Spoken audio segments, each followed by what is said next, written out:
तो hello friends, BSc final year के लिए फिजिक्स 1 का क्वांटम मैकेनिक्स का पेपर आने वाला है 2024 का। तो उसके लिए एक इम्पोर्टेंट क्वेश्चन है, समय निश्चित एवं समय अनाश्रित श्रोडिंगर समीकरण को ज्ञात कीजिए। तो ये सेकंड यूनिट में से आता है। तो आपके कोई भी यूनिवर्सिटी में या कोई भी यूनिट से आता हो तो ये बहुत इंपॉर्टेंट क्वेश्चन है। तो आज हम इसे समझेंगे। तो समय आश्रित एवं समय अनाश्रित श्रोडिंगर समीकरण को समझाइए। तो इसके लिए आपको पहले लिखना है, जब कोई द्रव कण गति करता है तो कुछ तरंगें कण के साथ संबंधित होती है। इन तरंगों को द्रव तरंगे तथा इनके अवकल समीकरणों को श्रोडिंगर का तरंग समीकरण कहा जाता है। यह निम्नलिखित है। तो इसको लिखने के बाद हम श्रोडिंगर के दो तरंग समीकरण लिखेंगे, जिसमें से एक समय निर्भर है और दूसरा समय से मुक्त है। समय निर्भर तरंग समीकरण IH del psi by del t is equal to minus s square upon 2m delta square psi plus v psi तथा समय मुक्त तरंग समीकरण del square psi plus 2m s square is equal to e minus v psi is equal to 0। तो ये दोनों समीकरण है। अब हमें इनको सिद्ध करना होता है, तभी 5 में से 5 मार्क्स मिलते हैं। तो पहला, समय निर्भर तरंग समीकरण की उत्पत्ति। तो इसके लिए हमको लिखना है, यदि हम माने कि m द्रव्यमान का कोई एक धनात्मक कण x दिशा में एक संरक्षित बल क्षेत्र में गतिमान है, कण की स्थिति ऊर्जा Vx है, कण का रेखीय संवेग Px है एवं संपूर्ण ऊर्जा E है। अंतः कण के समृद्ध एक विमीय तरंग का तरंग फलन psi xt is equal to a into I upon h px into x minus e into t। यह पद इनके गुना में है, इनके बाद में नहीं है। इतने तक आपको रट लेना है या याद कर लेना है। इसके बाद केवल गणितीय पद ही है जिसे आप आसानी से समझ सकते हैं अगर आपने 12th कक्षा में मैथ्स ली होगी। तो समीकरण 1 का t के सापेक्ष आंशिक अवकलन करने पर, तो हम t के सापेक्ष अवकलन कर रहे हैं तो साई का हो जाएगा del psi by del t is equal to e की पावर x से कुछ भी घात में होगी तो पहले ऐसे ही पद आ जाएंगे, a इंटू e की power I upon h px x minus e t। और अब t के सापेक्ष अवकलन करने पर ये x वाला पद शून्य हो जाएगा और इसका t वैल्यू 1 हो जाएगी और e आ जाएगा माइनस e। तो minus I upon h into क्योंकि I अपॉन h यहाँ गुना में था तो यहाँ आ गया। तो del psi by del t is equal to minus pe by h psi, क्योंकि इस पद को हम साइन लिख सकते हैं यहाँ से लिख कर। तो अब del psi by del t minus I E psi upon H, अब दोनों तरफ में आयटा से गुना करांगा और भाग दूंगा। तो आयटा अपॉन आयटा क्योंकि 1 होता है तो यहाँ कोई भी गणितीय पद में फर्क नहीं पड़ेगा। तो del psi by del t is equal to, अभी iota into iota iota square हो जाएगा और हमको पता है iota square is equal to minus 1 होता है, तो माइनस माइनस पॉजिटिव हो गया।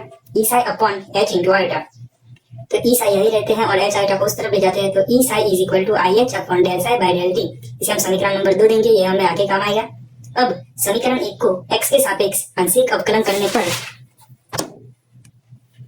अब क्योंकि अवकलन x के सापेक्ष है तो del psi by del x is equal to a into i upon px x plus et upon h वही का पद इंटू अब की बार et वाला पद शून्य हो जाएगा और यह हो जाएगा i अपॉन h px। तो इसे हम साई लिख सकते हैं। तो del psi by del x is equal to psi into I px by h। अब इसका पुनः आंशिक अवकलन करने पर del square psi by del x square is equal to, पहले साई का करेंगे तो साई का हो जाएगा del psi by del x और यह पद ऐसे ही का ऐसे i px अपॉन h। दूसरी बार साई ऐसे ही रहेगा, जब इसका करेंगे तो यह शून्य हो जाएगा क्योंकि यह इसमें कोई x राशि नहीं है तो यह शून्य हो जाएगा प्लस 0। तो del square psi by upon del x square is equal to, अब मैं इसकी वैल्यू लिखूंगा a into I px x plus et by h into I px by h इंटू अब ये आई px by h। तो ये क्योंकि 2 बार है तो इसका स्क्वायर हो जाएगा और इसको मैं फिर से साई लिख सकता हूँ। तो psi into I square into P square x upon H square. तो del square psi upon del x square is equal to I square P x square psi upon H square. हम जानते हैं कि आई स्क्वायर की value -1 है तो del square psi upon del x square is equal to minus p x square psi upon H square. तो अब H square को उस तरफ ले जाते हैं तो minus h square into del square psi upon del x square is equal to P square x into psi. तो अब हम दोनों तरफ 2m से भाग देंगे तो minus h square upon 2m del square psi upon del x square is equal to P square x upon 2m psi.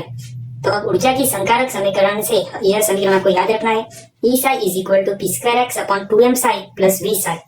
तो यहाँ से हम ई साई की वैल्यू लेंगे तो E psi is equal to P square x upon 2m psi plus v psi इस तरफ आएगा। तो समीकरण 4 की वैल्यू हम 3 में रखेंगे इस वाले में। तो minus h square upon 2m del square psi upon del x square is equal to e minus v psi, क्योंकि हमने यहाँ p square x upon 2m psi की वैल्यू यहाँ पे रख दी। तो minus h square upon 2m del square psi upon del x square is equal to e psi minus v psi. तो e psi is equal to minus h square upon 2m del square psi upon del x square plus v psi. तो समीकरण 2 से e psi is equal to I H upon del psi by del t की कीमत समीकरण 5 में रखने पर यह value e psi is equal to I H upon del psi by del t की कीमत हम समीकरण नंबर 5 में लिखेंगे। तो I H del psi by del t is equal to minus A square upon 2m into del square psi upon del X square plus V psi. तो यह पद बस एक विमीय के लिए है, लेकिन हम तो 3D में रहते हैं, इसलिए यह एक अचर की जगह हम 3 अचर लेंगे। I H D psi upon del D is equal to minus A square upon 2m del square psi upon del X square plus del square Y upon del Y square plus del square psi upon del Z square plus V psi. तो I H del psi by del T is equal to minus square upon 2m, क्योंकि इसमें से अगर मैं Sai common ले लूं तो ये अंदर का जो भी कुछ रहेगा उसकी कीमत होती है tan, तो ये हो जाएगा del square psi plus V psi. उपरोक्त समीकरण को श्रोडिंगर तरंग समीकरण कहा जाता है।